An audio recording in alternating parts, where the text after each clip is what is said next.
welcome you all for the inaugural workshop towards Agile, organized by the DevOps of the National School of Business Management in association with 99X Technology.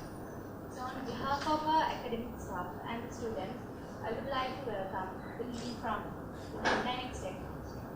Having extensive experience on organizing Colombo Agile Camp and Colombo Agile Conference on 2012 and 2013 respectively, 99X Technology is a pioneer in Agile Scrum.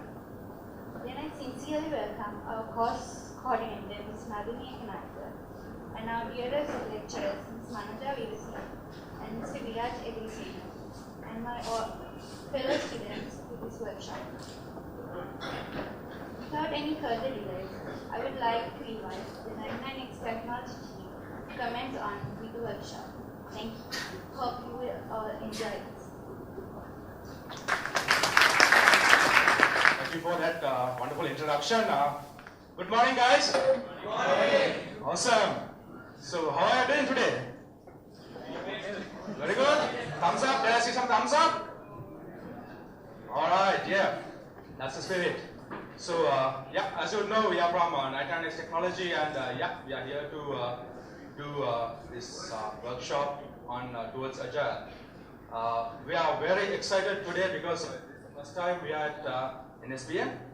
So, and it's something that we love to share. It's Agile, so we just love to share, and we pumped up with excitement just to be here and meet you guys people. So, yeah, all good. So, to go ahead with, we'll see what we got. Well, just so that you know the team that is here today, I'm gonna give a brief introduction, very brief introduction to who we are. So, well, can you hear me properly and all that? Like should I use the clip-on? That works.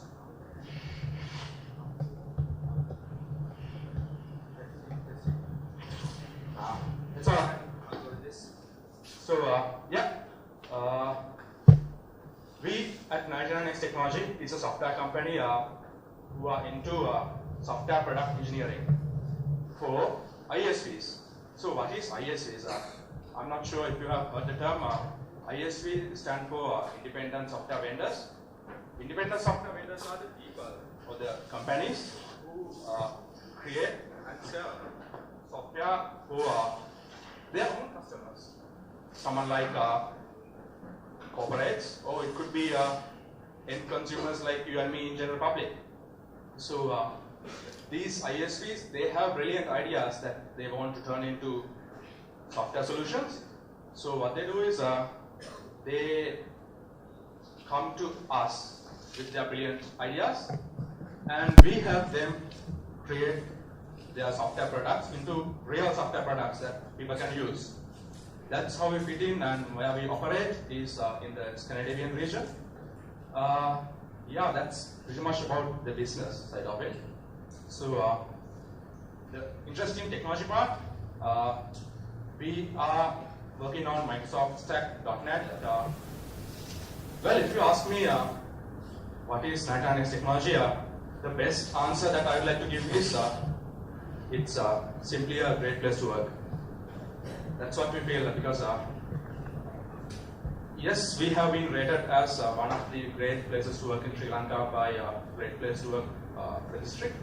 That was done in 2013. Well, yeah, we have earned that, but the real true things are people in there really care about each other. So, and we love to have fun. We love to come out here, share our things with you. So, other than coding, I think that's what it makes a real great place to work. So I think that's enough about 99X. So yeah, before I begin, I'll just give a heads up onto the crew. Today we are around 10 people here. Yeah, that's me. By the way, I'm Kalana. My people who are close to me call me Kala. I'm the guy on that side of the photo, on the far corner. And we have a few crew members coming in, so we'll give the introduction. We will not bore you with the introduction at the very beginning. we will introduce as we go on to the program. So you will see the people appearing here. Well, just to tell a little bit about me, I'm a coder. I code mobile application, and I love doing that. Other than that, I organize events and participate in workshops like this. And I sometimes do crazy stuff, so people sort of think about me in this way. So yeah, that's a little bit about me. So I will introduce the other guys as well. Just before that, I will walk you through the agenda of the day, so you know what's coming up. We will do less talking today.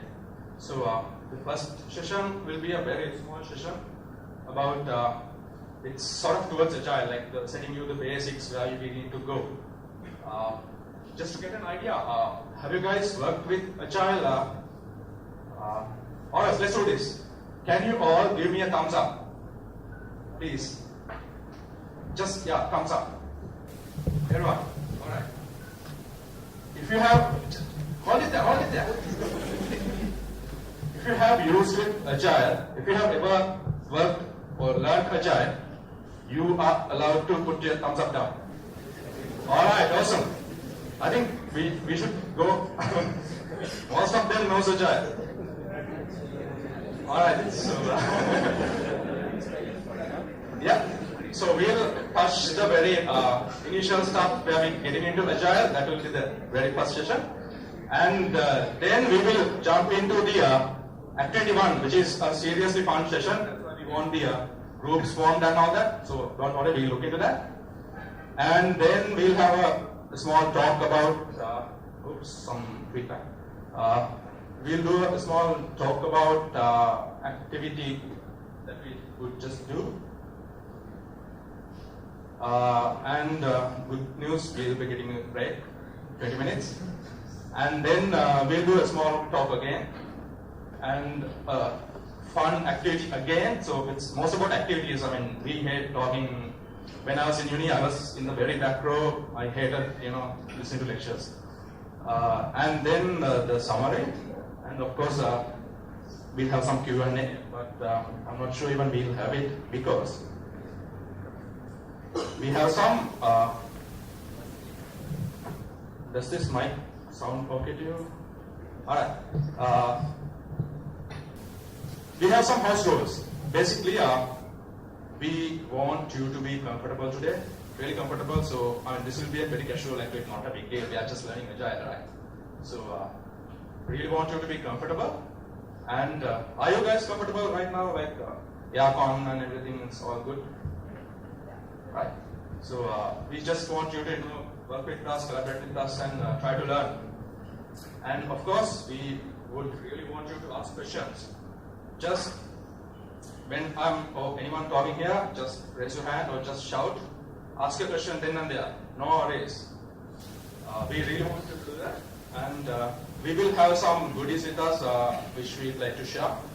So if you ask questions, you might get a goodie, or if we ask a question and you answer, you might get a goodie. So we'll say about that.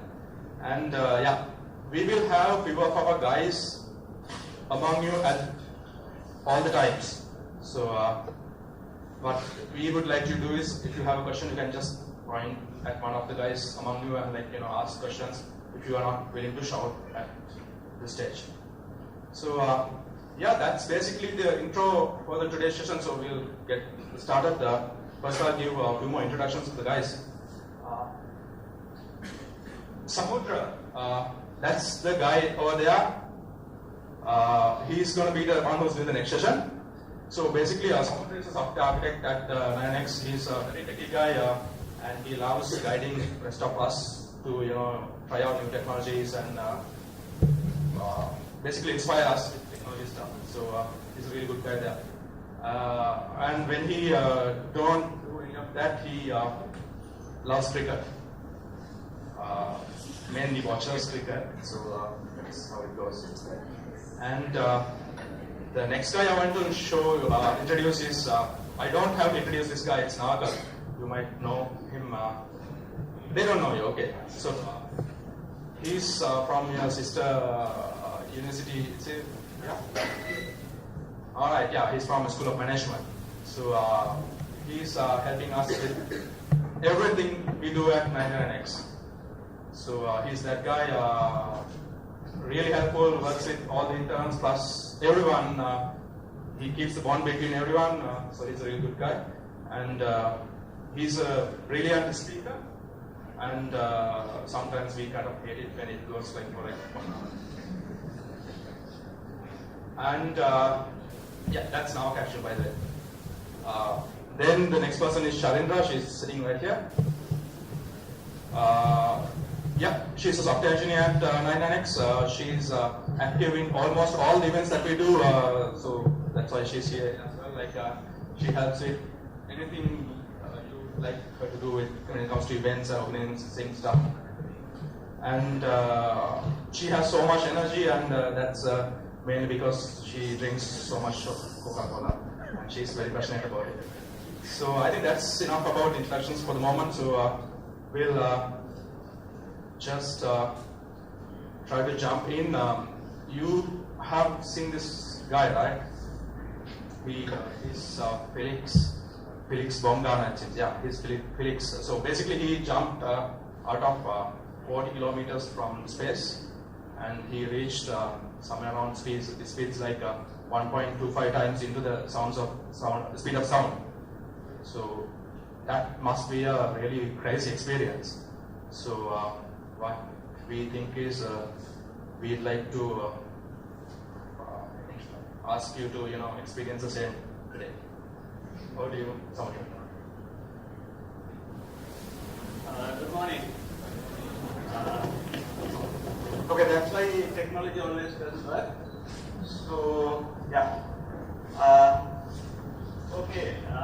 So thank you for good introduction. So basically, during this session, what I will do is I will just go to, like, before learning Agile, you need to know the history. Why we today talked about Agile. So I will be setting the background work you to understand how it has evolved the industry until now, and why it is Agile, why we are talking about Agile.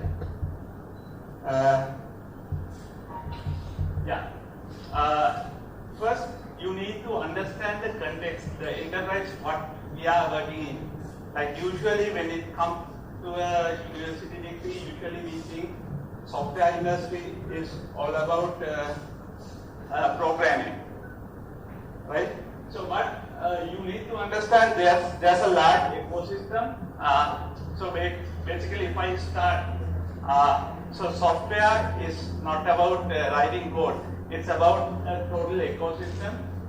So this picture will give you a brief introduction of what is that ecosystem is about. Usually when it comes to a software, you have some kind of an investor who's putting some money. So basic idea of this is to earn some money out of this business. And he's investing on some software product. In this case, I think Kalana spoke about this ISV concept. So these customers are the people who actually sell this software and put this money into business, and they try to develop some software product to earn money. And at the end of the day, they have to give some return on this investment, by this software product. And if you today look at how industry has evolved, due to the complex nature of business, a software company, they cannot survive themselves. So they have to rely on some engineering company who's reliable of doing the engineering work. So these people may be really good at developing the best software system and selling software, but they usually come for the companies like us, 99X Technology, to develop their product in a better technological way, right? So that's where the companies like us fitting in this business. And these are the places where you usually, when you come out from the graduation, these are the places you go to work. And also, you have different fast changing technology, it is used by these different people in order to deliver a software product. And end of the day, whatever we deliver in this ecosystem, you have to have a set of users who really use it. So this is a typical enterprise that we are talking today during the session. So this can be a blueprint. But imagine you have investors, customers, then the engineering company and technology and software products in isolation. So how does it work? So how these things connect together? So that's the place where you find this process. So the software technology processes will let you to connect these different entities in the enterprise together to deliver something really good for this end user. So these processes will let investor to earn money from their investment, and also these different other stakeholders to achieve their goals. So overall, if you talk about these processes, there will be a lot of different type of processes. Overall, there will be a business processes which will tell how to connect these things together. And also there can be different processes in each of these areas. But today, the agile focus in today's workshop is mostly centered here. So we won't be talked about other areas, how we are going to deal with investors. That is not our scope. So we will be focusing how the engineering process and the management process related to these two customers and the technology enterprise. So that is the basic overview where we are going to talk today. Then on the other hand, if you look at the software enterprise, it's really young. The time span is very low. I mean, it started somewhere. I mean, not the computer, but I'm talking about the software technology industry, the offshoring industry. That was invented somewhere around 1980s. And whereas other mature processes like automobile industry, so they have very lengthy history and they are much more mature. So what has happened is we have mostly influenced by this mature technology industries to derive a better process into the software industry. And this mature technology industries, those are influenced by the age of technology. Like we had different eras, like the farming era, then the technology era, then the information era. But if you look at the automobile industries, these industries are mostly influenced by the technology era. And the essence here is, during those days, the core focus of the industry is not the user, it's mostly the engineering aspect of the technology, right? So the majority of the focus is given to the engineering aspect of the process. And Samaya, can I disturb you for a minute? Yeah. Guys, okay, here comes the first video of the day. We got a question. Why we need a process? So we just covered that in the previous slide. So why we need a process? Just one hand goes up and you can see. Yeah.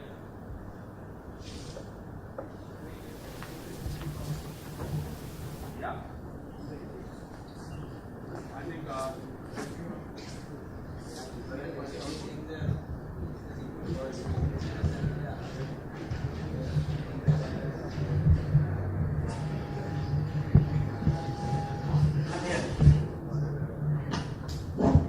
There are many involved in this business process, like investors, customer, and development team. So bringing all together in the process is kind of. So you are saying basically to connect all the entities.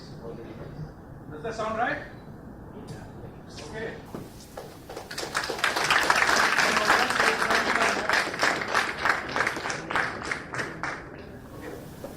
as I said, the core focus is given into the engineering process of the production. And when those days, when you develop any product, or when you develop, in this case, when you are designing a car, it goes through a sequential flow. You can see it. They have a vision, and they design a product, they develop it, and it goes through sequence of work. Finally, you get the product out. And this is how the industrial era, how they thought as the initial processes. And the second aspect is, in these processes, these different things need to be done by different people. Like you need to have a specialized expert people who are really visionary to come up with a vision, and you need designers to design the product, and you need some real workers who really implement the product, and also you need to do the finishing work, testing. Finally, you have to accept the product and put it on the production. And this is how industrial era factory works. And you have different people like designers, mechanics, electricians, so specialized people for each and every job. Then the most focused attention is given to develop a perfect product, and it's not the best suited product for the user, but it's the perfect engineering product.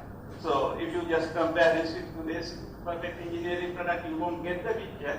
But they have put lot of hours, years of time to build these products. So in the engineering factory, you spend maybe years, 2 years, 3 years before it goes into the production. And that's the nature of the industrial age. So what we did was we successfully copied the same concept into the software industry. So initially, when it comes for the early era of the engineering production, so we took the development part, the engineering part of the enterprise as the core. So the engineering process becomes the core of the business. And if you have heard about this waterfall model, so it's the same system we saw in the industrial era. We have this sequence of activities. So you analyze and design the system, and then you code it, test it, and it goes into maintenance.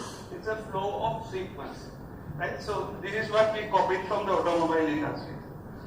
And also we have the specialized roles, like people who architect the system, design the system, and also business analysts who tell the requirements of the system, and also programmers who develop the system, and testers who test it. So this is the exact copy. And also the perfection is also there. Like at the beginning of the software development cycle, you do a lot of big perfection upfront. You spend a lot of hours at the beginning to design, spec it out, and design the architecture. Then gradually you reduce the effort and put it into the production. In this area, you spend years to design and develop the product, and ultimately, maybe after 2 to 3 years' time, it goes into the market. Right? So, I mean, since we have a limited time, so what we are going to do is, we are going to try it out in some different exercise. So, we are going to simulate the software system in a different factory form, right? So, what you are going to do is, you are going to build houses. So, during this exercise, you will build houses, and you will gain experience, the same experience we are getting in the software industry. So, at the heart, this is something like a technology company. So, you have a real estate company who's investing money on building houses, and you are supposed to sell these houses for end users, and this real estate company, they are going to outsource this house building job to outsource company. So this is just like 998. So we have a real estate company, and we have an outsourced company, and we have designers who design the system, and there will be constructions, estimations, there will be specialized jobs during this workout. And finally, you have to satisfy these customers, right? So this is your challenge, and you have to go through this sequence of activities in building these houses. And when you break down into teams, you need to have investors who invest money, and you have to have users who buy the houses, and you have to have different technical staffs who survey, then architects and the construction workers. So you have to have these people, and you have to finally come up with the product, and you have to sell it to the end user. And this is our game for today. And so we will be starting it pretty soon. And to do this job, I have two people in the crew. So Geetanga, he's a tech lead at 99x, and he's a food lover. So, and then we have Eranga, he's also a tech lead, and he's the most calm person in planet. And you have a challenge actually. During the exercise, you can break his patience, you will get a special prize. So that's another challenge, right? Okay, Geetanga, what do you? Okay. We'll start this session. It's a small game we are going to play. Sort of game. And we are going to be the investors. We are partners basically investing on this particular project. As my good old friend gave us a great introduction, and he's smiling. Old does not mean that he's old. Old means our relationship is old. So he gave you guys what you're going to do of this project. We are basically giving away our contract to you.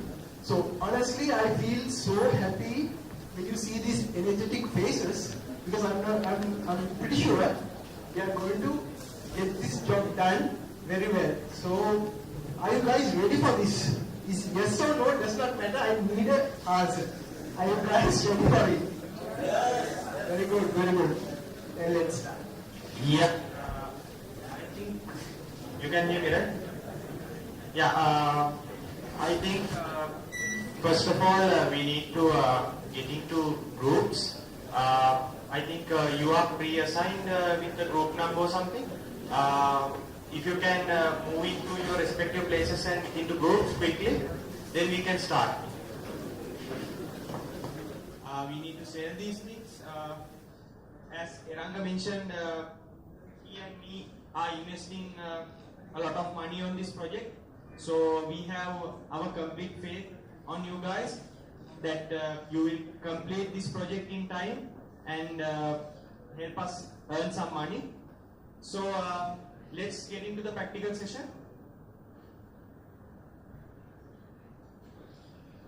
Yeah, this is the specification for our proposed housing scheme. We are going to build a housing scheme with 4 houses. A house should have these basic requirements. It should have a door and a window, and we will give you resources which you need to build houses. I think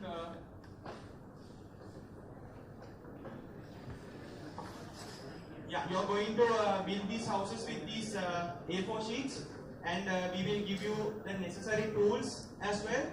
Yeah, basically they are very expensive. You have to be very careful when you are using it. This is for binding. Yeah, actually this paper is valued at 1 million rupees. So I don't think you will waste our money. So as well as these tools. We have worked so hard to get these tools, so you will use them carefully and efficiently.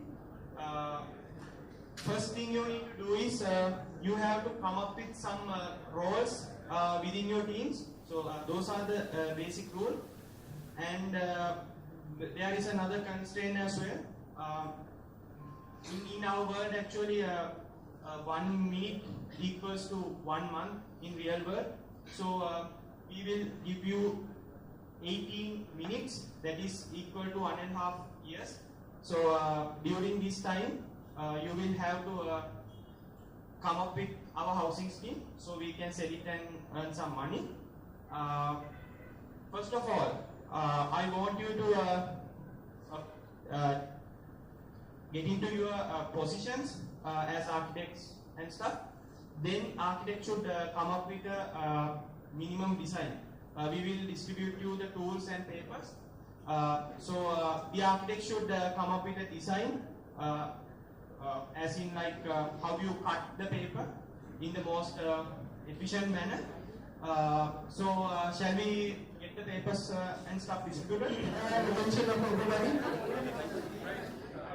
Yes, what I wanted to tell is, for the first 3-4 minutes, you will get the time to get your clarifications regarding how you build and get the approval. So spend your time on that, getting what you are going to do, and then of course come with the estimate.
Said one window, we want to have natural light coming in.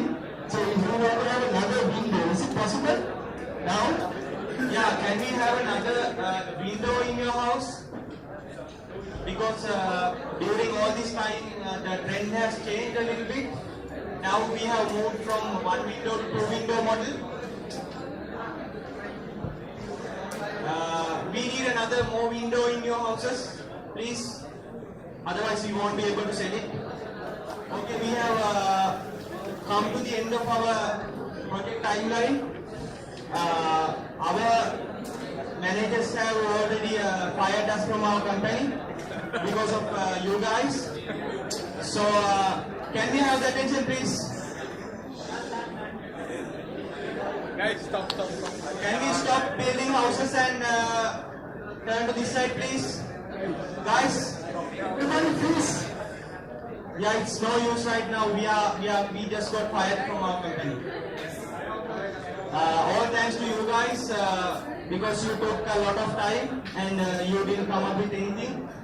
So there is a limit. We can lie to our managers. So we've been successfully fired from our companies. So What's your cost? yeah, I think it's around. I didn't took the count, but it should be like somewhere a million. Yeah, average a group used around 5 papers, so it should be like 50 million or something like that. Yeah, the time is up, so you have managed to waste around 50 million of our money, so that's pretty good, I think. So guys, can we stop what you're doing and come to the previous seat you were in?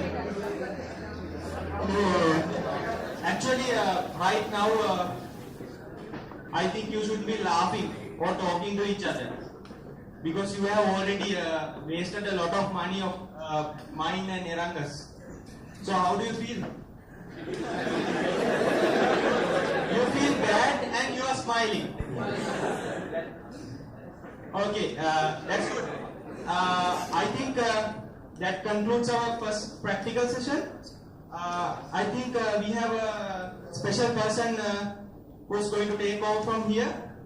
That is Amila. Not this guy, right? It's supposed to be this guy.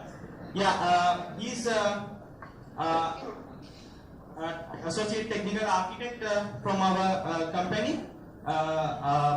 We call him, we just omit M and I when we pronounce his name. So he's a pretty tech savvy guy. Works in different areas in the company, and he will be taking over from now onwards. And I have a few more introduction to do.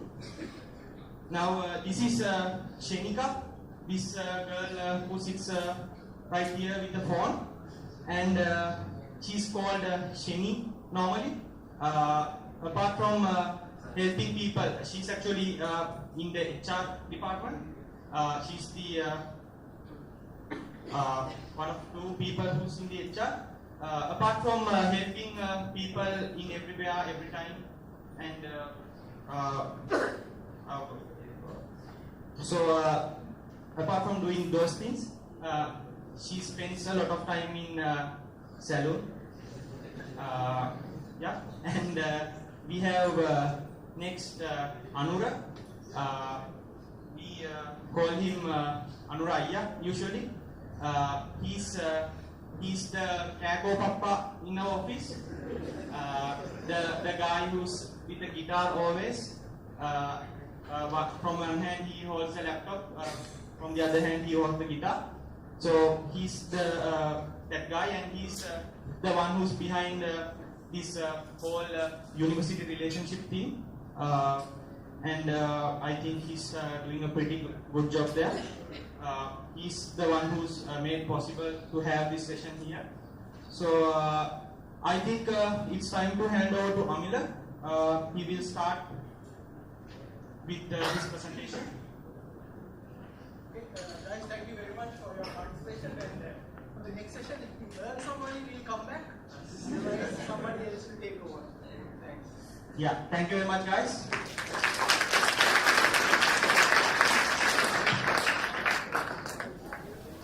So how did it go? Did you guys enjoy? Yeah. Lot of wastage, so I think it went all right. All right. So before I start, this is actually the problem in the process. Nothing to do with you guys, so you don't have to feel bad. It's the process. So what we actually followed was the waterfall model. Taking from Samu's presentation, we followed the exact steps. So that's why we had the architects designing the houses, and until the architects are done, the builders can't start. And until you guys never came to that state, but if you guys finished, then only the QE would have started. So that's exactly the problem that we have in the waterfall model. So let's look at what actually happened. The reality. So what happened here? The requirements got changed. So in real world, when you're building applications, you have to take into account that the requirements can get changed. So that's why earlier you guys started building with one window, but then Eranga wanted a greenhouse. He wanted 2 windows. This is real. This happens in the industry. So what the problem with waterfall model is, you can't go back. You can't go back after you have designed. The architect has designed. You can't go back. So that's one problem that we have. What else? Anything else? Any other problems that you guys had when you're designing and doing this exercise? Time duration. That's a change. Yeah?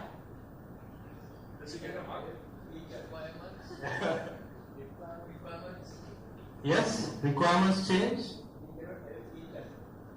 You can't help each other. What else? Yeah, I think you guys got the picture by now, yeah? A lot of things can go wrong. One interesting point, what about the unexpected scenarios? My computer actually didn't crash here. I thought I'll just put a slide that you can all relate to.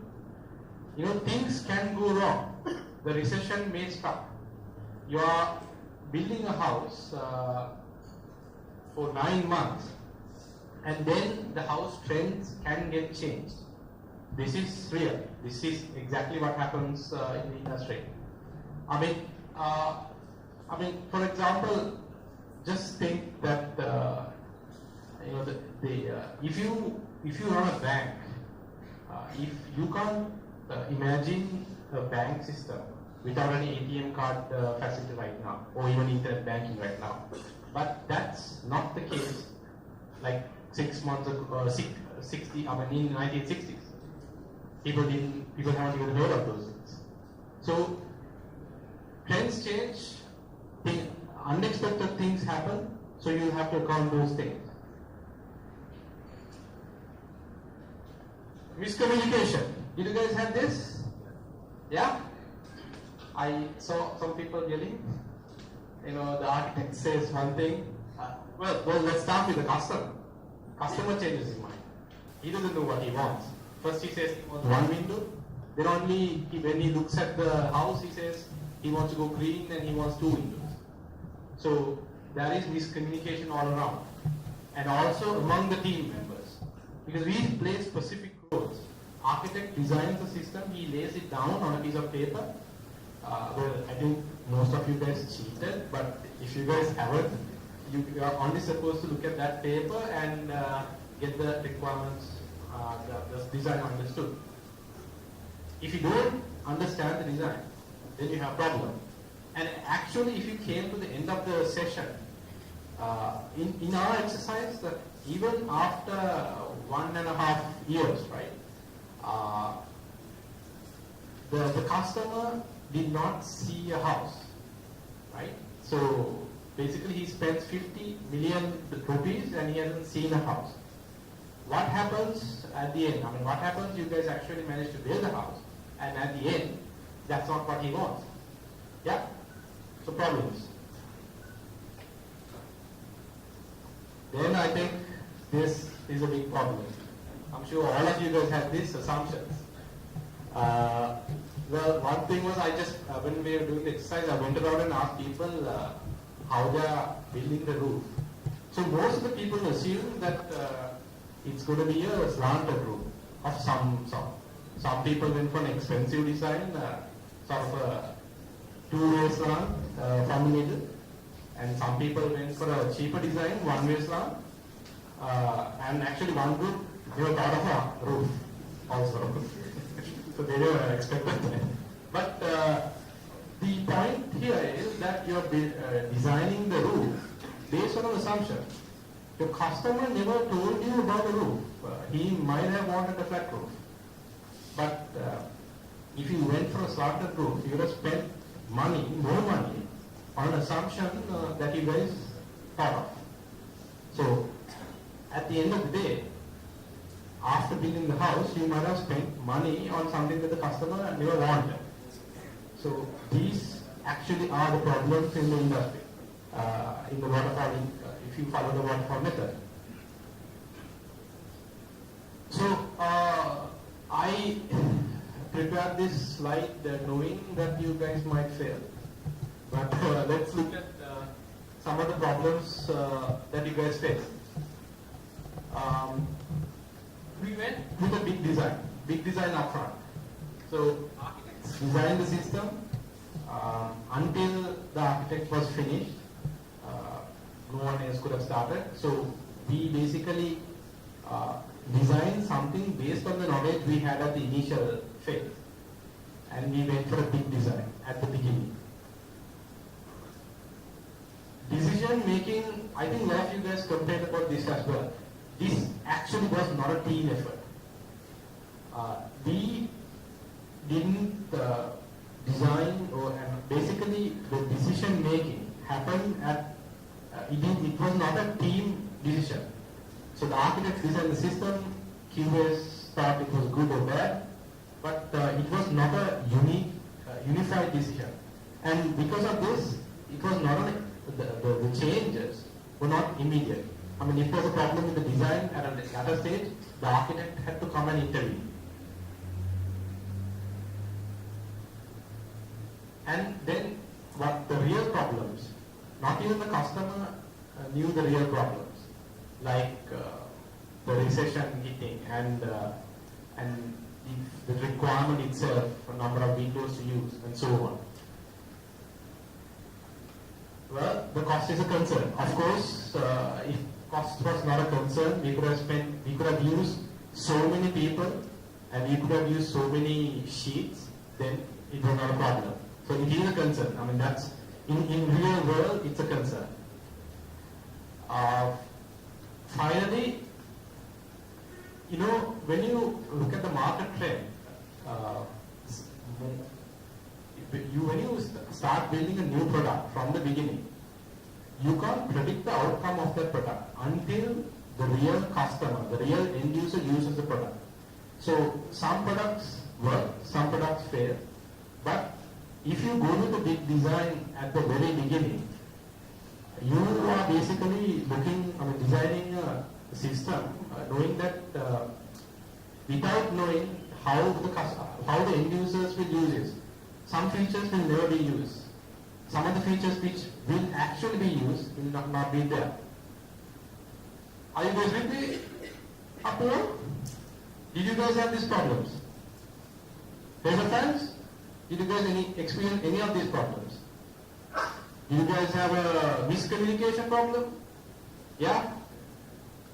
Did the customer change his requirements? Yeah? So, they actually, Geetanga and Niranga, they actually represented a real customer. This is what you would face. I actually have some real world examples. I'll just briefly go through these things, just to, you guys in real world, you will see these problems. There was a project in US, a ballistic missile system. 6 years was spent, and the cost of the project was $25 billion US. This was in early 90s. They went with a similar design, big design upfront, and the delivery was perfect on specification. 6 years after spending $25 billion, the product was actually okay. It was delivered well on time for the specification. However, it was operational for only just for 4 months, and the project was terminated totally after 2 years. after spending $25 billion. Yeah? So these problems were there everywhere. Well, of course, another example, NASA. What I'm actually showing you here is something a little different. It's basically, I'm taking costs into effect. So, in the general industry, the defect percentage is around 5%. And as understandably, in NASA, the density, the percentage is about 0.04%. It's low. I mean, the rockets can't fail, right? But if you look at the right chart, what it actually means, showed the amount of money you spend on a single line of code. So in the industry, it's about $5, and NASA spent about $850. So you can achieve this precision, but you have to pay a price. And if you look at where they spend the money, it's nearly half, 50%, on 42% to be exact, on testing. This is QA testing, not the unit testing. So if you consider all testing, I think they spend 50% of their money on just testing. So of course you can offset these things, but then you need money.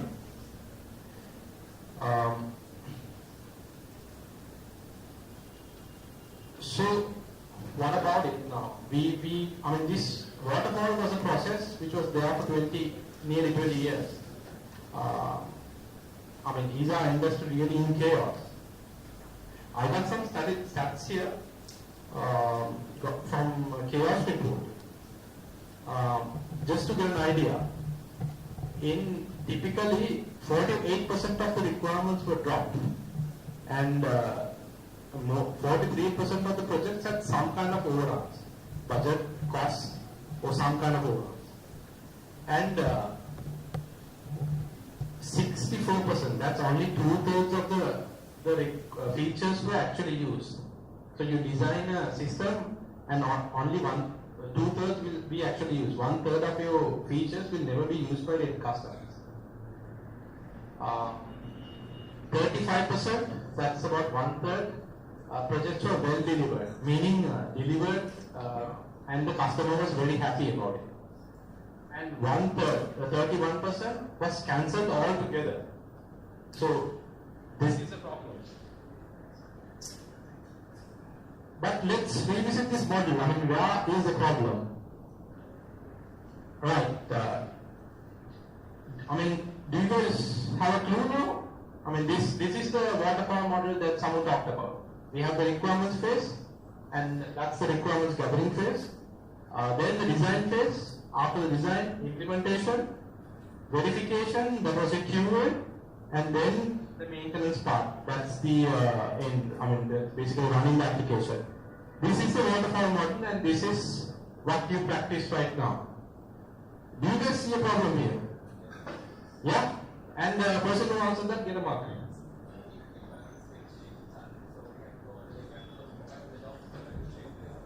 Yes, that's one. Anything else? So one problem was new trend or new pattern or whatever, you can't go back. That's one problem. Anything else? So basically what he said, I mean, you have to finish one stage and you have to go to the next stage and you can't go back. The visibility, what visibility are you talking about? User visibility then? They can't see the output until the end. Yeah, that's correct. Yeah, that's correct.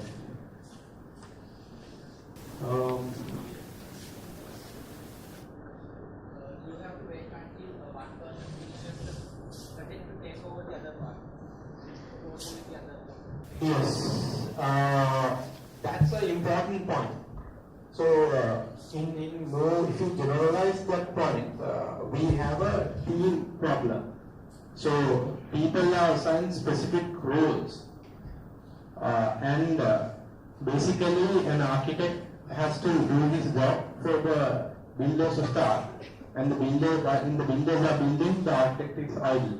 and as understandably there can be miscommunications and issues among the team members. In a waterfall method, the team dynamics are not practiced. Actually, if you look at it, the human factor is not considered well. And there is a very good reason for this. I believe in Samudra's presentation he said we copied waterfall model from the industry, in the manufacturing industry. So in the manufacturing industry this works because you have very specific job, line workers, specific jobs that actually works in the manufacturing industry. But in the software industry, we are knowledge workers. We are not exactly manufacturing workers. Yes, so this basically is the problem that we have. Do you guys have any questions in terms of the waterfall model before we move on to the next section? Before we move on to actually what we are going to talk about, the agile part. Do you guys have any questions with the existing waterfall model? And I'm sure you guys have learned this in your studies as well. But any questions? No questions? If I ask a question, will I get a mark? No. Yeah, but you don't get a mark, but you can ask the question anyway.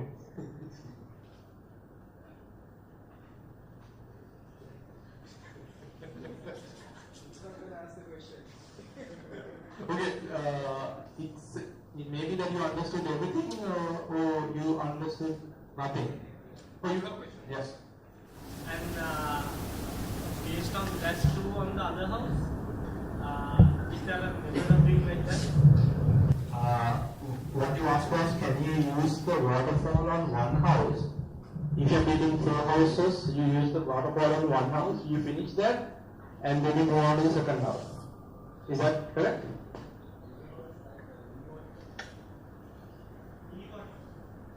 Mini waterfall, yes. Yeah, that's actually one design pattern that we use. So the idea there is that, the idea is correct. You don't put all the houses at risk. You try to build one. That's the mini waterfall approach. And then you go on to the second house with the knowledge that you gain from building the first house.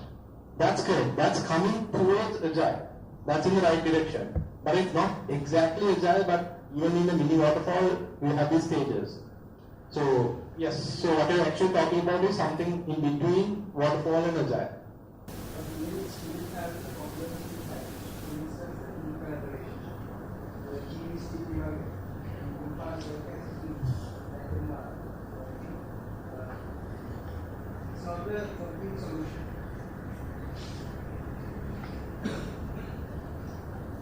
Yep. Anything else? Alright, so then next what I have in the agenda is someone will come back and explain the agile, how we took moving away from waterfall. But before he comes, I have some introduction, some new faces to be introduced. Yes, so we have Supun. He's one of the interns from the University of Moldova. One thing to know about Supun is he hates public transportation. So you have this picture. So this picture, Supun's picture, was taken at a time when he actually saw this picture for the first time. So we captured it there. So that's Supun over there. Then we have Hasit over there. He's our technology manager. He's the kind of big. I'm sure you guys have heard about him. He does a lot of presentations, and he's a reputed person in the industry. And one challenge that he always puts across is when you meet him for the first time, he always asks you to Google his name. And he says that if his link doesn't come as the first one, he gives you 1,000 rupees. So if you have smartphones, you can just try it out your luck today. Then we have Suren. He'll be doing a presentation later on. So he's a senior tech lead, and he's a ski expert. He's the only ski expert we have at Linux actually. He has been skiing for about 3-4 years now. Only recently figured out he has to put the skis down, not like that in the picture. Yeah. So that's all the introduction. What do you say?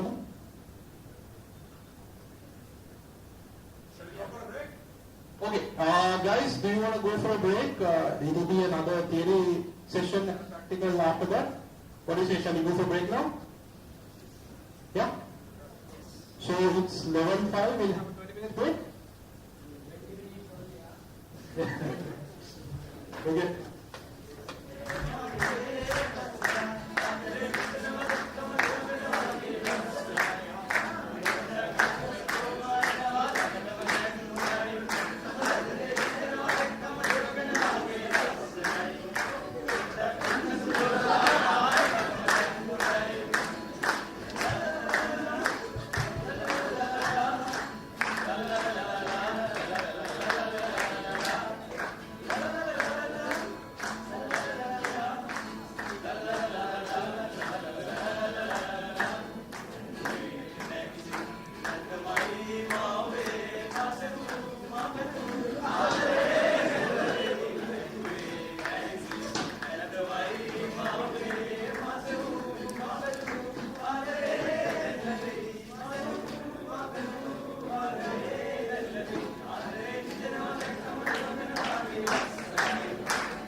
This is where I stopped when I presented the waterfall model.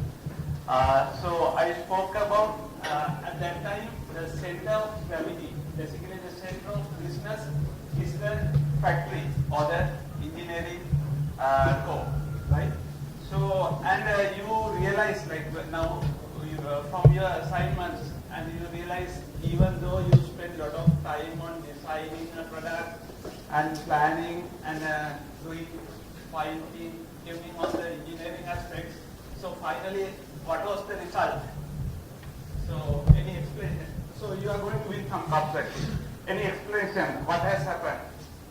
So why your investors was like depressed and basically they gave out, like they spent a lot of investments just for an engineering purpose, but they couldn't sold out, right? So what was the reason?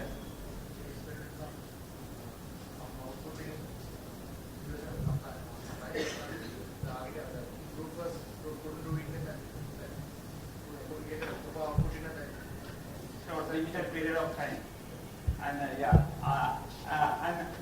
you serve. You already have one. Your friend gets one. So yeah.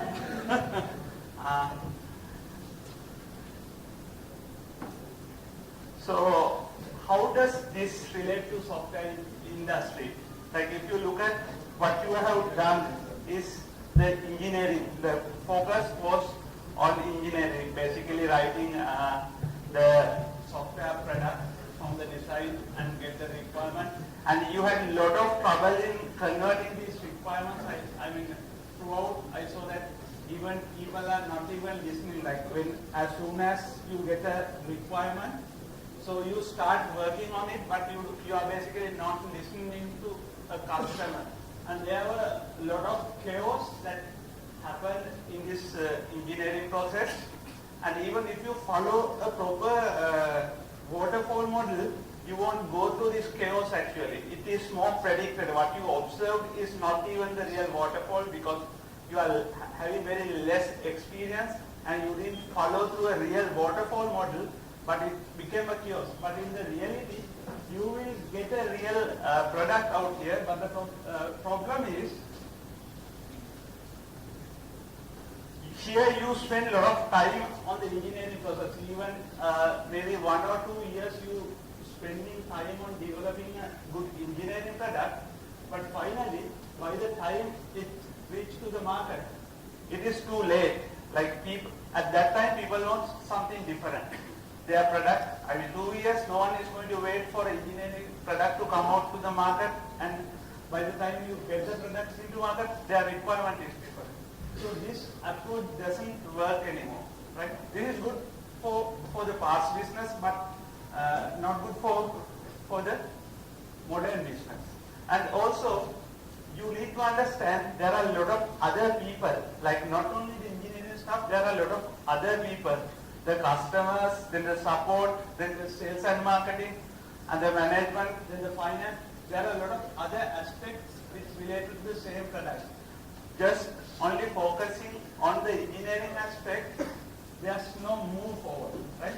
So this is why you need to have some kind of agility. I mean, have a better coordination between these different units to come up with a product which can deliver faster, right? So this is again which comes from the manufacturing industry, and the core is manufacturing, but it's adapted to the software industry. If you look at what you have done, the overproduction, like for 2 years, you spend a lot of time and you come up with a really bulky product, and maybe when it comes to market, what is required is maybe 50% or the 20% of the product is needed by the market. But you are spending 80% of time to develop this bulky product. Then the second thing is the access inventory. So you have a lot of raw materials in the factory, even in the software factory, in terms of people, in terms of unfinished product. So you have a lot of inventory kept inside the factory and they are not sold. So that also costs a lot of money. Even unfinished features staying on the software company, that means constantly you have to test, or you have to involve a lot of people to test. So that means it costs money. Access inventory also a waste, right? Then the waiting time. You have observed this. Like until architect finished the design, none of you could start the work on the real product, the implementation part. So everyone just wait the immediate predecessor to complete his work. So it's a sequential flow combination and a lot of waiting time. And the motion, like you have to travel back and forth, like whenever requirement change, or whenever you feel like, okay, this product is not, this feature is not working properly, you have a lot of motion in the factory, which is also kind of a waste. And transport, these are the things also similar in nature, like you have to talk back and forth with product owners or the requirement owners. And the rework, like whenever, let's say you find a fault in the waterfall model, what you have to do is you have to go back to the immediate first step. On the waterfall, you have to go to the very first step and you have to repeat the flow. So it's a lot of rework in that system. And also over-processing. The same features, like if you rework a lot, that means you same feature goes through an entire cycle. So this is just to give you how much waste you are doing with this system. So in terms of agility, so instead of I'm trying to explain it in terms of software, so what we will do is we will do the same exercise much more in agile way. So you can map it into the software system. So what we are going to do is, so you are going to rebuild the same house or the house apartment complex using more agile way, right? So this time what we are going to do is, instead of having a complex design upfront, what you are going to do is, you are just going to start some work instantly, like instead of estimating, instead of like having a complex plan. So you will start building the house, right? In the next step, so you will incrementally add new features into the house. You start with 1 or 2 walls, then you will build the house incrementally, then you complete one house first. You complete one house first, and incrementally your knowledge you can apply the same thing. So you create one house, then apply additional features into the same house. So it's a incremental way. While you are doing this increment, you will show it and you get different feedbacks. Ultimately, you will have some kind of a house. At least the investor can sell it, right? So this is the exercise we are going to do, and I will hand it over back to Dander, so he will guide us to do the exercise, and then while we are doing, we will discuss more facts about this. Okay, guys. Now, once you have failed me, now I will give you the chance of redemption. So, can we get into the same groups again quickly?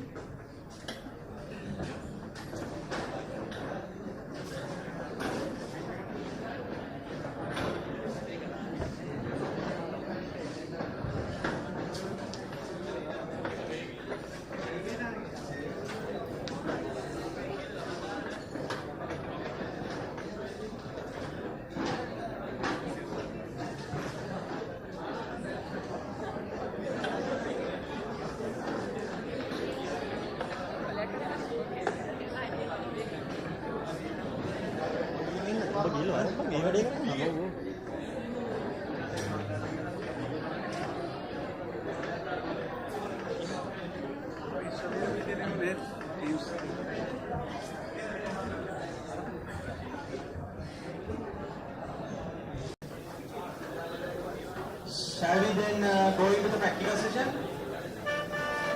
Yeah, we are still not started the session. Can we have this attention? Yeah, luckily I had some time to talk with our guys during the session, the break. So I managed to give them my ideas on how to build this house, and they have all the requirements which are required by me. So from now onwards, they will act as the customer to you. You can talk to them anytime and get any feedback. You don't have to come to me. So our crew will help you throughout the process. So make sure that you talk to them and get their feedback. And we are going to go with the same specification, and the change will be as Samudra mentioned. We need to plan and build one house as quickly as possible, and we need to show it to the customer and get the feedback and make the next house better. Okay? We are not focusing about 4 houses in the same time. We are only focusing about one house, and we are going to build it, show it to the customer and get the feedback, and in the next round you are gonna make it better. Okay? Are we ready? I have a question. Yeah. What about the team? Do we need to have roles this time? Yeah, thank you, Soren. We don't need to have the roles right now, because we are going to do it in the agile way, in a more agile manner. So we don't need to have any specific roles in our teams. Whatever you can contribute to the team. You should work as a team and come up with a single house and get the feedback from your customer. And make sure that you don't do any assumption. And if you, let's say if you have a question like where to put the window, you don't have to assume it. You can ask from your customer, where should I put this window? Then he will or she will tell you where to put it. Okay? And on the way you can ask for resources. You don't have to do a big design in the initial phase.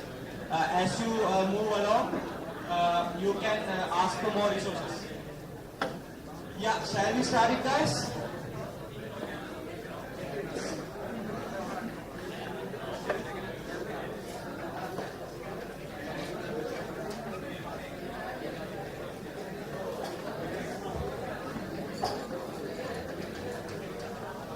Yes, now the time is 11:55. I will give you another 1.5 years. That is 18 minutes.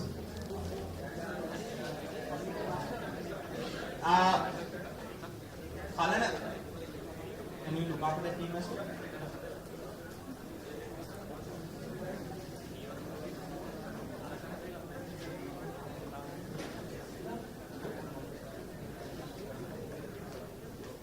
So you've got 18 minutes.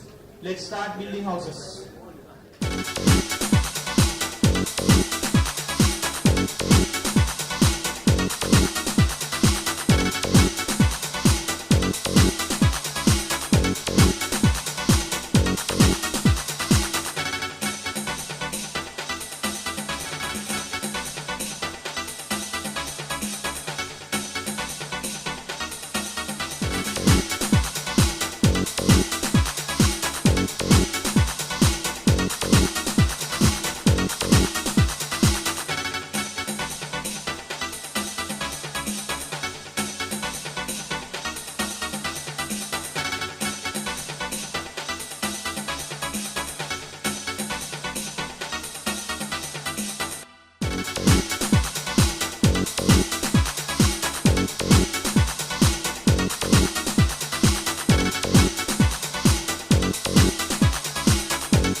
now we are going to stop this practical session right now.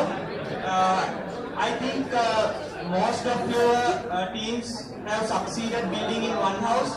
Guys, can we stop building houses right now? No, that's fine, guys. Can we turn around and stop building houses?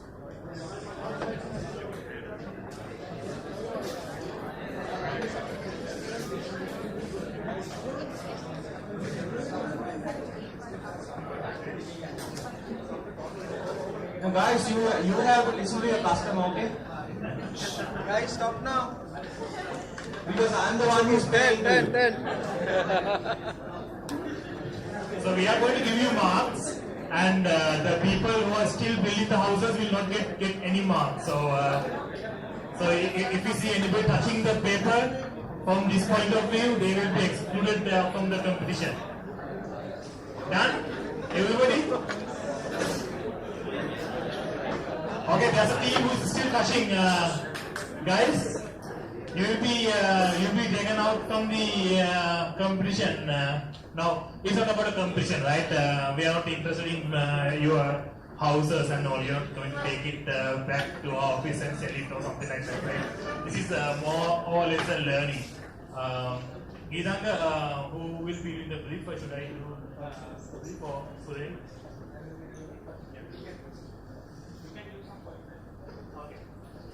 Yeah, Suren will also talk about a bit more, but I was sort of an observer, right? I came a bit late and I did not know the context of you all, but I had been observing certain things. I would like to share the observations I have made within last half an hour.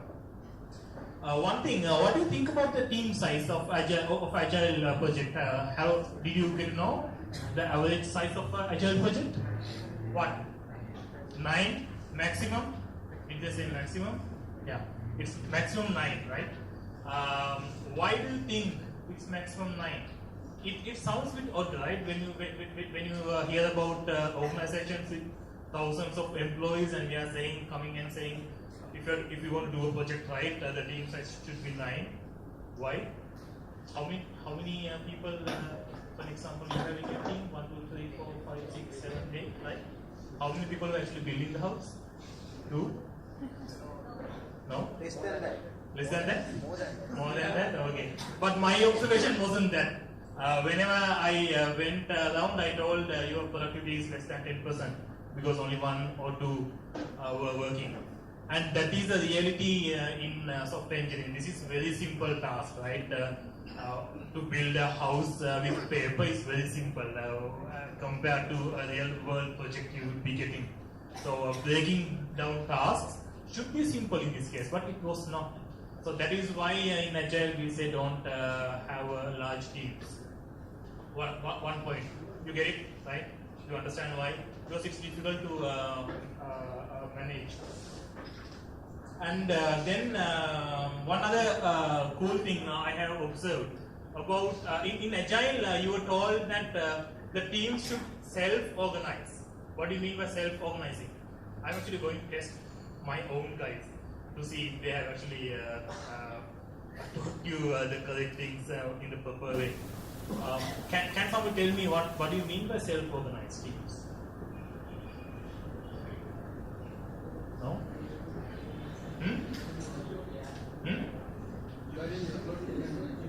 Right. Yes, that is one point. Yeah, shared, right. And cross-functional. Cross-functional, you have people with different skill areas, and you are self-motivated to perform a task and all. And what I have observed here is, I don't know, I'm not going to name the teams, right? But I have seen certain teams where the teams were centralized around one particular person, and he was doing the lecturing, saying that it has to be like that, the design should be like this, and we should do the design, and the whole team around listening to him.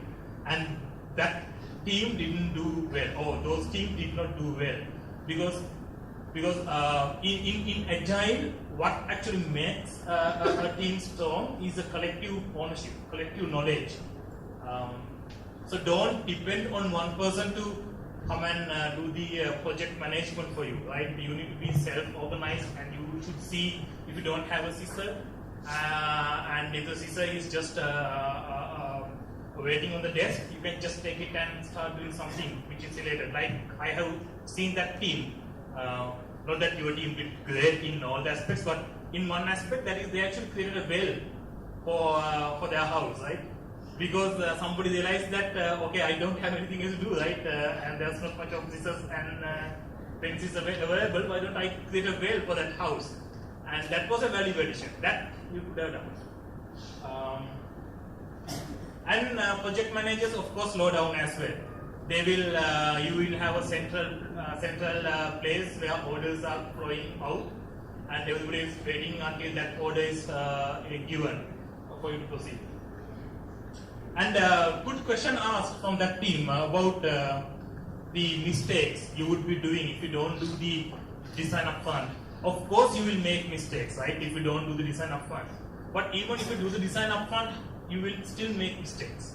And what is more important is not to do a perfect house, but to deliver value. So that has to be the goal. For an example, in this house building, the waterfall model, you have not delivered any value, as far as I got to know from our colleagues. But in this exercise, you have actually delivered value, right? This house somebody can live, and I have recovered money, and I have seen some teams making a couple of houses where I can actually use it and sell it and fund my next project. That is important than doing a perfect house. Do you agree? Right? And about the PO availability was 100%. Anytime the PO was available, he was giving continuous feedback rather than just giving you a spec. A good example is a wind test, right? We said it has to be of good quality. And for us, the customers, we live in let's say Europe, and we know that it's going to snow, and that is implicit knowledge, right? And we expect you to know that it's going to snow, just like the wind, right? And but the thing is, you don't have that implicit knowledge inside you. That is why we continuously said, don't make assumptions, because things which are implicit to the customer, they won't tell you. The wind, they said it has to be of good quality. What did I mean by good quality? It's a really windy place. The house should actually be able to bear the wind. So don't make assumptions in projects. And your PO is available in Agile projects all the time. Just go and ask, discuss with him, show it to him, get the feedback, and do it better.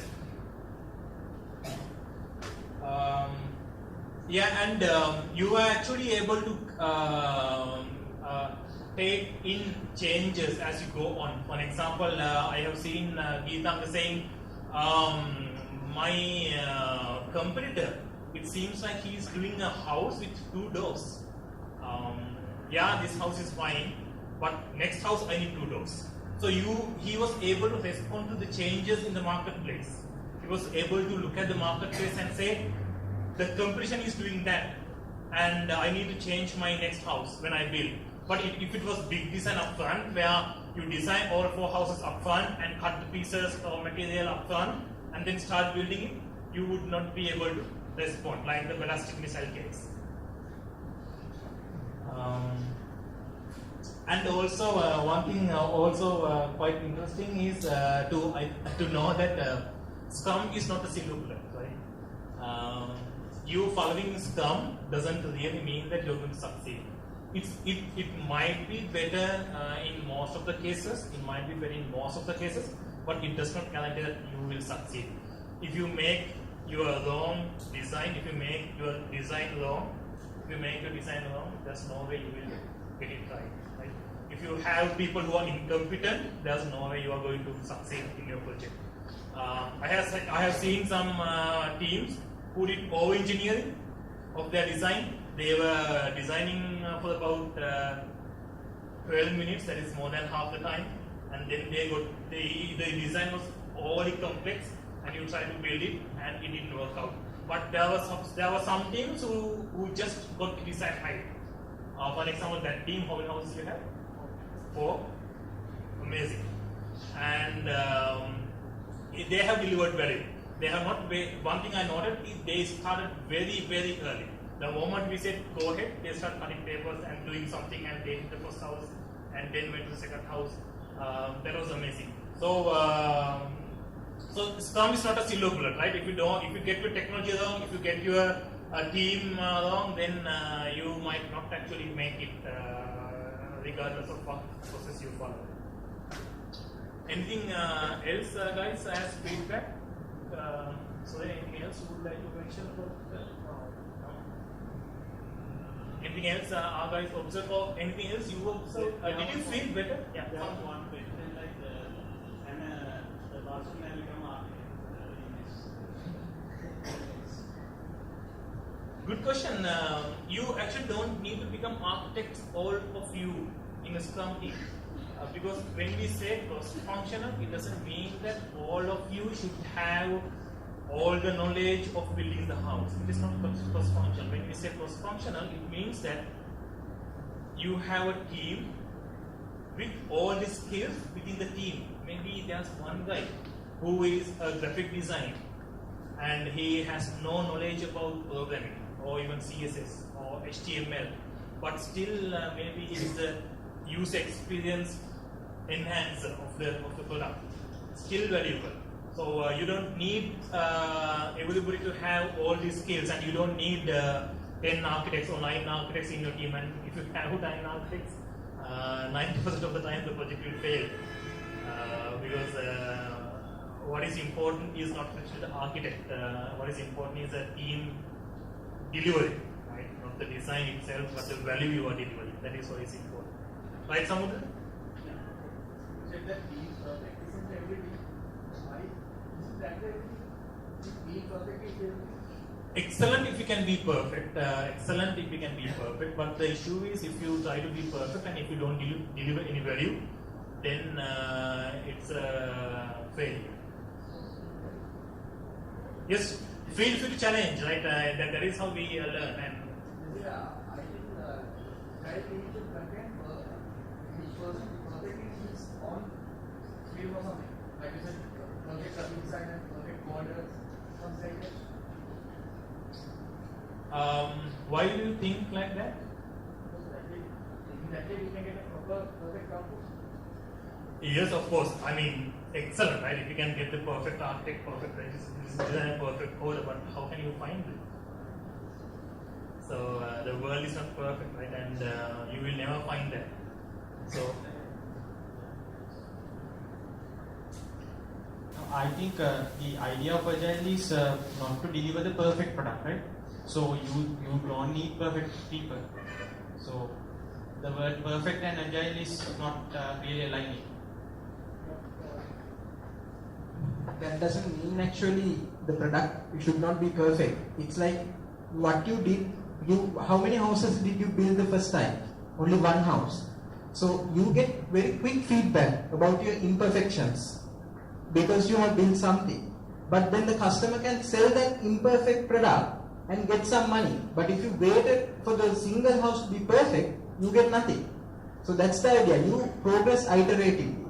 You grow from where you are to the next level with the next one. So the end goal is perfection, but of course it's a journey. It's not a single thing that you can do. and I think Gitango is also very incorrect because I will just this is what you call philosophy, right? About perfection.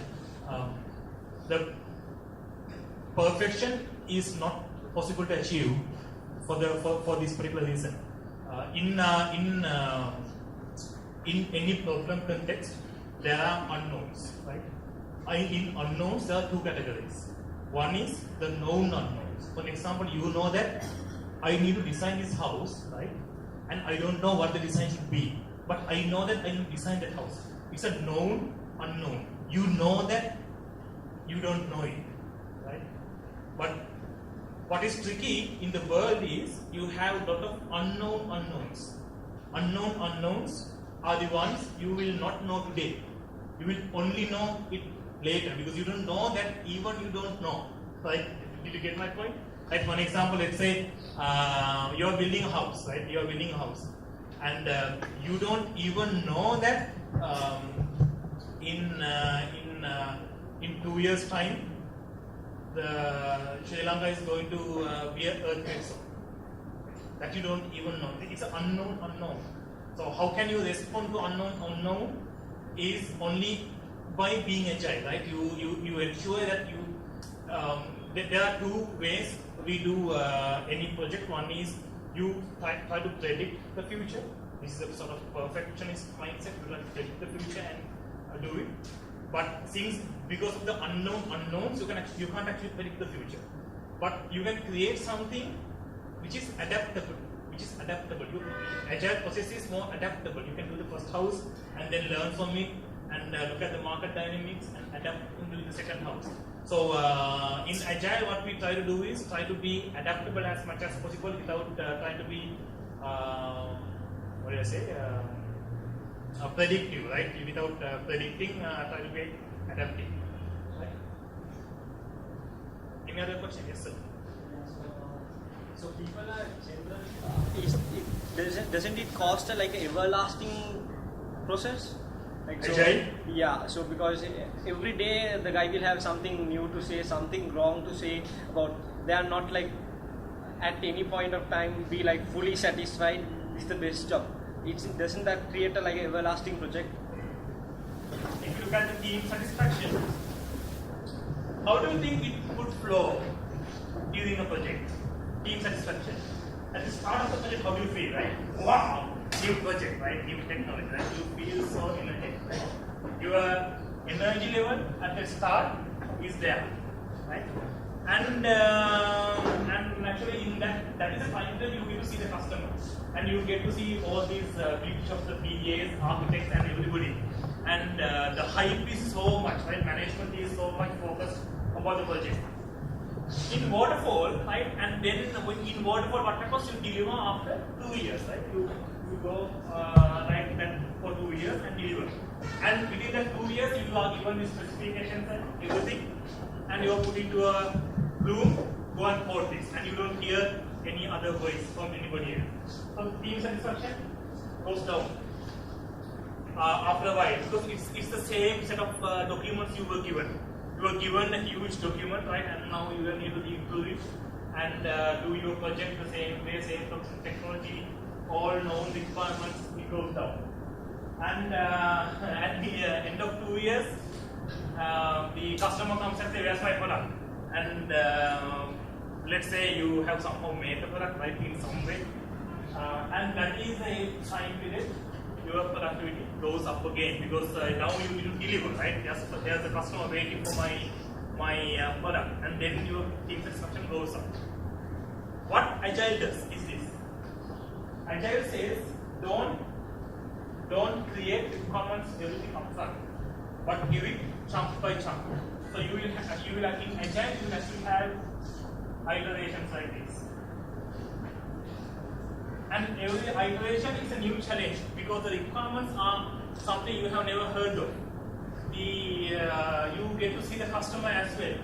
In the Agile also you can actually have a bit of a dip in the middle, but at the end it has to go up because you will have to do the demo after 2 weeks, and then it continues like that.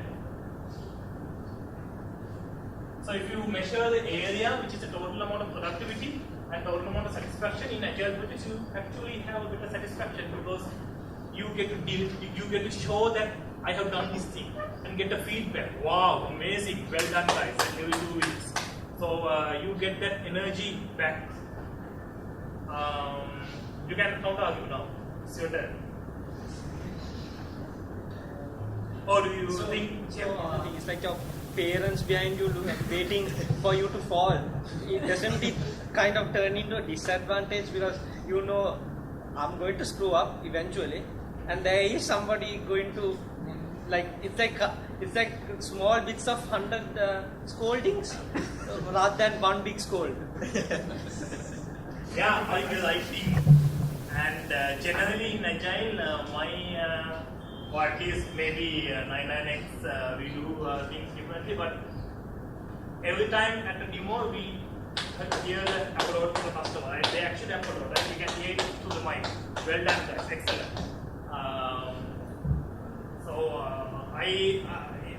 I can agree to what you are saying. Agile is not a single word, right? So anyway, with that team, you will never deal with waterfall also. So at least now you get scolded and you will try to do something different next time, or at least fire the development team after 2 weeks and get new developers, right? And make the project success. Just to add to what you said, if you are not delivering, you will fail much quicker. So the customer won't continue. He will fail if you fail in 2 weeks, he'll stop the project in 2 weeks and you will realize that you have failed. Yes, excellent point. You won't go on like scolding 1,000 times. But in waterfall, you will fail in 6 months. 2 You years. will not fail in 2 weeks. You won't see your failures in 2 weeks.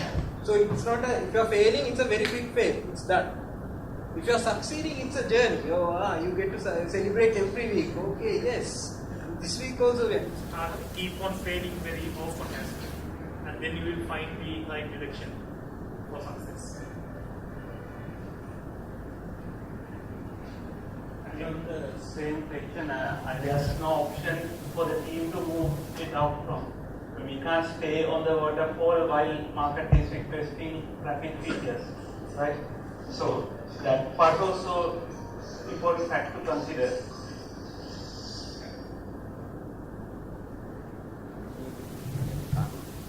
In the project, we told about the investment we going to do in this project. But when it comes to Agile, how the investment going? How do we price our product? In How Agile, we price the product? Yeah. Good question. It's a beautiful house. Look at it. It's a beautiful house with a garden and a fence and a tree. Wow. And if I look at but now in Agile, what will happen is actually when I do it this way, if I do it this way, I will actually know my price and my market, and I can actually test it in the market very very soon. So that I wouldn't call it very agile, even though it's a beautiful house, right? I really love the house, right? But it's a bit difficult for me to actually go and predict what would happen after 2 years, right? Because they had actually taken a whole 2 years to build that. So I would, in Agile, I would more like to try it like that, right? You do a small feature set, you complete it first, and then you put that into the market. Yes, highest priority and highest selling. You can call it minimal marketable product or not. Minimal viable product is big different. Maybe let's not get into the discussion into that, because minimal viable product is the product where you will get the maximum amount of learning. Right? You put it out to get the learnings. But minimal viable product, minimal marketable product is you take it to the market, right? So you do the minimal marketable product and take it to the market and see the response, and then you adjust your next houses or next features according to that, and then price accordingly.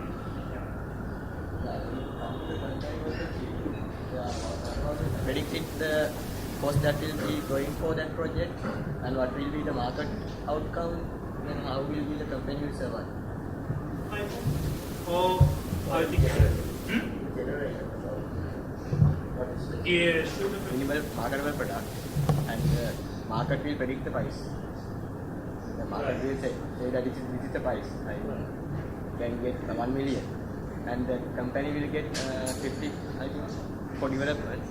Then what about the salaries divided into teams? Because it's depending on the market. If they say no, what will happen to the developers? The amount you sell the product and the amount of salary you pay has no direct relationship, but amount of money you sell the product at and amount of investment and return on investment of the company as a direct relationship. For example, let's say I want to do P X, and for this product I will do a prediction saying that in 2 years I will make 100 million by selling the product, right? And then I will actually go to the market and talk to the investors, and then I will have to raise the funds to develop this product. So let's say development of this product is going to be 50 million, I predict it to be 50 million, right? And then the investor, they will put their money.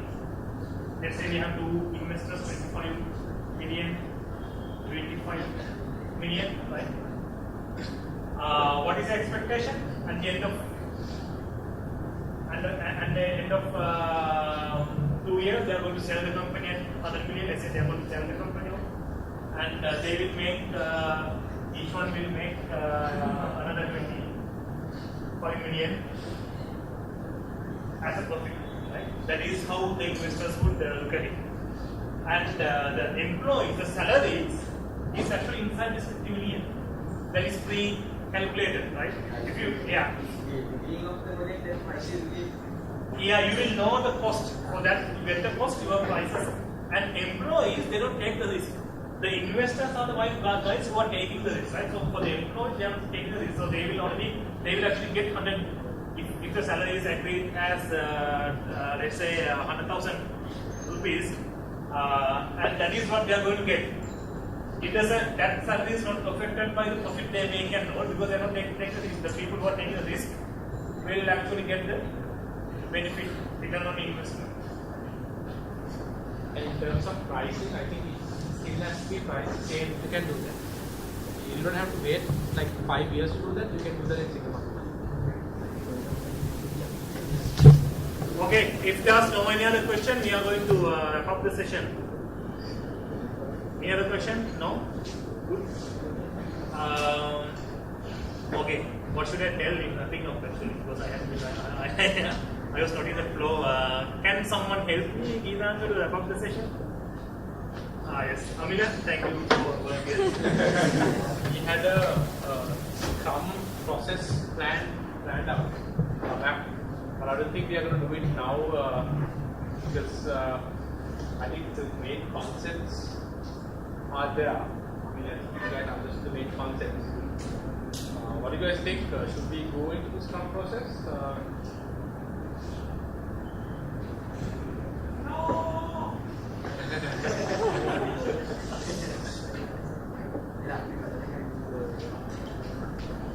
Then I think now you can fill it out. No, you're going to do that. Be here and then NSBM, and to get to know you guys and all that. And we hopefully, if you don't mind, we plan to come back again and do some little more house building.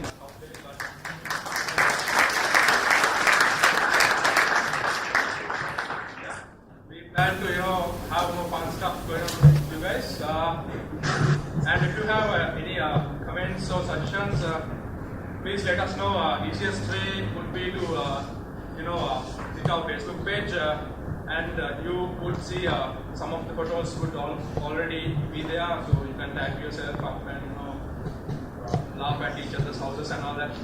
Do your thing. And of course, tell if you whatever feedback, good, bad, because we also need to improve, like just as Agile. So if you see any bad things, just be open, and that's what we do at 99X. If I don't see something I don't like, we just tell it to the face. That's the best way to fix things. So yeah, meet up with the Facebook and stuff. Anything else did I miss? No. All right. Thank you guys. Still not finished, huh? Wait, you have to send some horrible speaking for me. Okay, I'm going to do the vote of thanks here.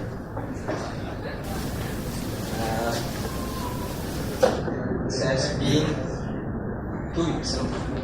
2 weeks back, and finally finished like this. I think you all agree that we did something.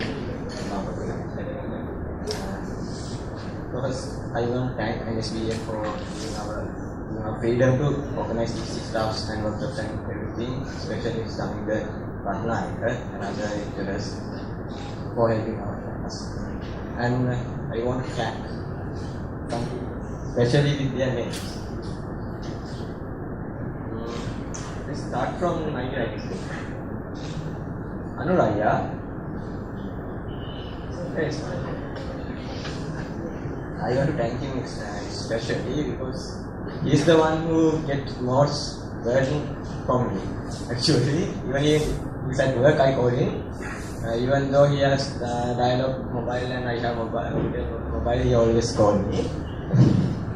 And then I want to thank our NSBM guy in 910X, Kaya. Oh, he has the number, so you can think what the NSBM. Okay, then I'm going to thank our DevOps guys. I think most of you don't know how this DevOps team get the name. It's about 3 a.m. we think we go to the sleep and we finish the last one. We go to the chat. That's we got the DevOps name, and it says do. And I can tell it now, we did it. And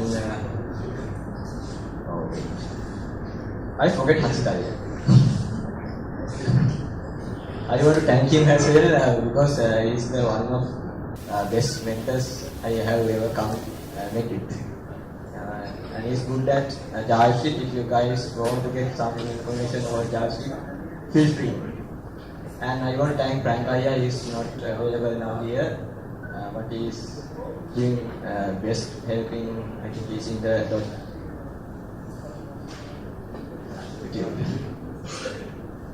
okay. Then when you come to our Agile team, we had 3 designers. Kamilu is one designer, and Johan is another designer who designed all this stuff, and Tirina Somasiri. Yeah. And I want to thank Tarkana, he's the one who do the most of the coordination when I'm away. And for Pasindu and Namal to be in such a hilarious drama here. And other guys who did the singing as well. I forget it.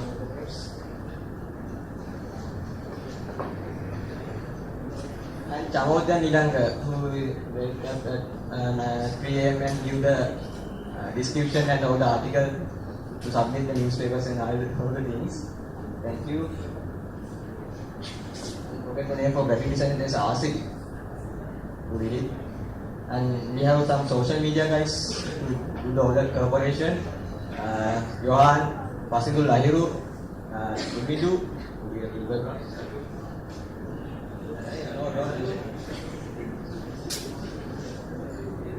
And then Ilanga, Twitter. And for photography, I want to thank Achalangaya from Idiot Photography and Friendship, our brand, and most of it, the Digit, Ihanaya who helped me a lot when I organizing all the stuff. And thank you Digit for being here.